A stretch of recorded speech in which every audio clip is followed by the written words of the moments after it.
નમસ્તે, હું ડોક્ટર ગીતા ચાવડા.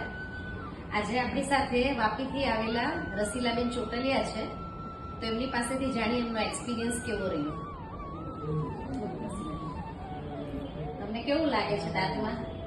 અહીંયા કરતા મને એમ થયું કે મને તો કંઈક નવા જ દાંત આવી ગયા.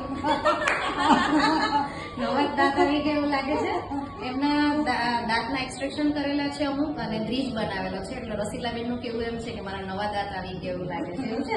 બીજી કઈ તકલીફ? ના, કાંઈ તકલીફ ચાવવામાં મજા છે અત્યારે? મજા છે, કઈ મજા તકલીફ નથી ને? એકચ્યુઅલી એમની સ્ટોરી કહું તો 2.5 વર્ષ સુધી એમની મેમરી લોસ હતી. તાવમાંથી એટલા બેભાન થઈ ગયેલા હતા અને 2.5 વર્ષ સુધી એમના દીકરાઓએ દવાખાનાના ખૂબ ધક્કા કાઢીને એની ખૂબ સેવા કરી અને ફરી પાછા એ અત્યારે પોતાનું કામ જાતે કરી શકે છે. અને આપણી પાસે દાંતની ટ્રીટમેન્ટ લેવા બી આવેલા છે અને દાંતની ટ્રીટમેન્ટ બી એમની સક્સેસફુલી કમ્પ્લીટ થઈ ગયેલી છે. તો રસીલાબેન, પાછા આપણે કઈ તકલીફ થાય એટલે દાંતનું કામ કરાવવા માટે આવી જવાનું. એમણે જાતે મને એમ કીધેલું કે પાછા બીજો દાંત પડશે ને એટલે પાછા બીજો લગાડવા માટે આવી જઈશ. બરાબર. અહીંયા દાંત નાખ્યા ને તો મને તો બહુ મજા આવી ગઈ કે મને મસ્ત મસ્ત ખાઈ શકીશ. હા, મસ્ત મસ્ત ખાઈ શકીશ એમ. અને તમે હમણાં શું બોલેલા હતા?